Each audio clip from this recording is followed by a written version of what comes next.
Hi குட்டீஸ், இன்னைக்கு நம்ம ஒரு சுவாரஸ்யமான கதையை பார்க்க போகிறோம். காட்டோட அரசன் யாரு? நம்ம சிங்கம் தானே. ஆனால் மற்ற விலங்குகள் ரொம்ப வலிமையான புலி இருக்குது, ரொம்ப உருவத்தில் பெரிய யானை இருக்குது, தந்திரமான நரி இருக்குது, வேகமாக ஓடுற மான் இருக்குது. ஆனால் இவங்களெல்லாம் விட்டுட்டு நம்ம சிங்கத்தை எதுக்கு அரசனாக விலங்குகள் எல்லாம் ஏற்றுக்கொண்டதுன்னு உங்களுக்கு தெரியுமா? வாங்க இந்த கதையில் அது என்னன்னு நம்ம பார்ப்போம்.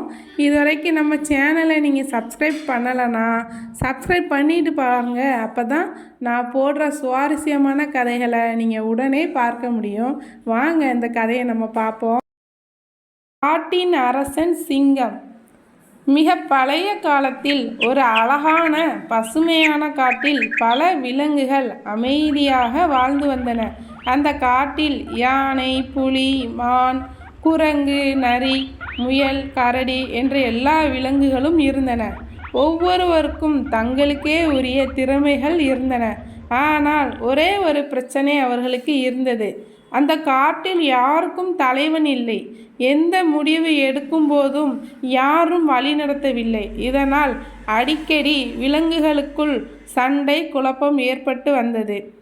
ஒரு நாள் எல்லா விலங்குகளும் ஒரு பெரிய மரத்தின் கீழ் கூடி கூட்டம் வைத்தன. அவைகளில் பெரிய யானை தன் முழு சத்தத்துடன் சொன்னது, நமக்கு ஒரு அரசன் தேவை. யார் நம்மை வழி நடத்துவார் என்று இன்று தீர்மானிக்க வேண்டும் என்று சொன்னது. அனைவரும் அதற்கு சம்மதித்தனர். அப்போ யானை தானே முன்வந்து பெருமையாக சொன்னது, நான் பெரியவன், வலிமையானவன். என் தும்பிக்கையால் நான் மரத்தை கூட கீழே விழ வைக்க முடியும். அதனால் நானே அரசனாக இருக்கலாம் என்று சொன்னது.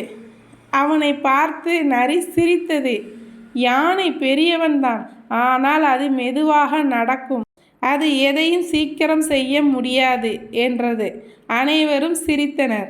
அடுத்தது மான் வந்தது.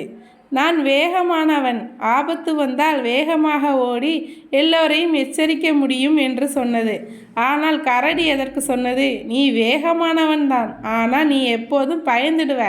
அப்படி பயப்படும் அரசன் எப்படி நம்மை காப்பாற்றுவான் என்று சொன்னது. பின்னர் புலி முன்வந்து சொன்னது, பெரும் குரலில் கர்ச்சித்து கொண்டே, நான் கொடியவன், யாரும் எனக்கு சமம் இல்லை, நான் தைரியசாலி, அதெல்லாம் நானே அரசனாகணும் என்று சொன்னது. அதற்கு குரங்கு உடனே சிரித்து கொண்டே சொன்னது, நீ தைரியசாலிதான், ஆனால் சீக்கிரம் உனக்கு கோபம் வரும். கோபம் கொண்ட அரசன் நம்மை எல்லாம் அழித்து விடுவான். அந்த வார்த்தையை கேட்டதும் எல்லா விலங்குகளும் அமைதியாகின. யாரும் முழுமையானவர் இல்லை என்று எல்லோருக்கும் புரிந்தது.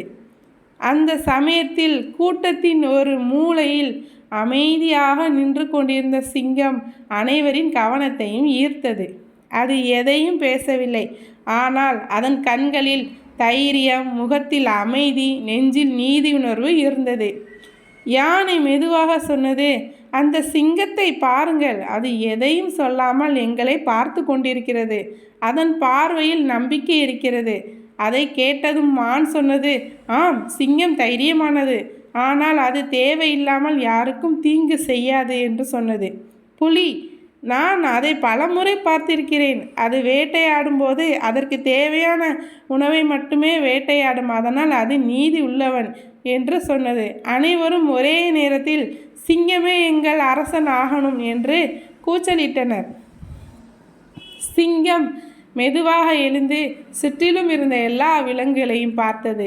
அது சிரித்து கொண்டே சொன்னது, நான் அரசன் ஆகிறேன் என்றால் என் ஆட்சி வலிமையாலும் பயத்தாலும் அல்ல, அன்பாலும் நீதியாலும் இருக்கும் என்று சொன்னது. அந்த வார்த்தை கேட்டதும் எல்லா விலங்குகளும் உற்சாகமாக குரல் கொடுத்தன, சிங்கமே எங்கள் காட்டு அரசன். அந்த நாளிலிருந்து சிங்கம் அந்த காட்டின் உண்மையான தலைவரானது. அது பலவீனமானவர்களை பாதுகாத்தது, தைரியசாலிகளை ஊக்குவித்தது, அனைவரையும் ஒன்றிணைத்து அந்த காட்டில் அமைதியை நிலைநாட்டியது.